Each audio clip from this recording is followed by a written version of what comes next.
Hello दोस्तों, नमस्ते, प्रणाम। आप लोग कैसे हैं? उम्मीद करती हूँ कि आप लोग ठीक होंगे। देखिए, हम लोग गाना लेके आए हैं। आप लोग सब प्यार दुलार दीजिएगा। बहुत अच्छा गाना है। आप लोग एक बार सुनिएगा, कमेंट में बताइएगा कि गाना आप लोग को अच्छा लगा कि नहीं लगा। कमेंट जरूर करिएगा आप लोग। मर्जी तोहार कुछहु काला, मर्जी तोहार कुछहु काला, सुहाग रात भर में कि हम रहब नाय सैया, केहू बा दीवाना नैहर में। केहू बा कुछहु काला, मर्जी तोहर कुछहु काला, मर्जी तोहर कुछहु काला, सुहाग रात भर में कि हम रहब नाय सैया, केहू बा दीवाना नैहर में। राति भर खातिर तोहार आइल बानी बन के, राति भर खातिर तोहार आइल बानी बन के।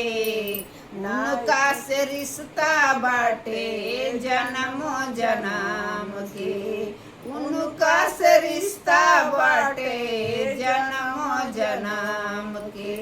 भले हमें प्यार द चाहे जन से मार द, भले हमें प्यार द चाहे जन से मार द, भले हमें प्यार द सुहाग राति भर में कि हम रहब नाय सैया, केहू बा दीवाना नैहर में कि हम रहब नाय सैया, केहू बा दीवाना नैहर में।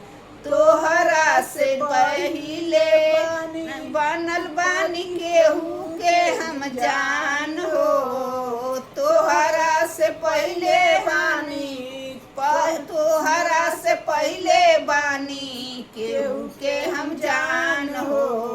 उनका के मन ले बानी दिल से भगवान हो, उनका से मन ले बानी दिल से भगवान हो।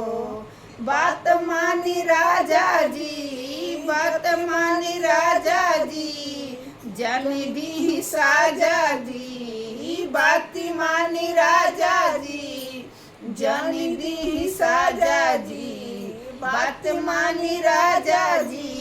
यही रे उमर में हम रहब नाय सैया, केहू बा दीवाना नैहर में कि हम रहब नाय सैया, केहू बा दीवाना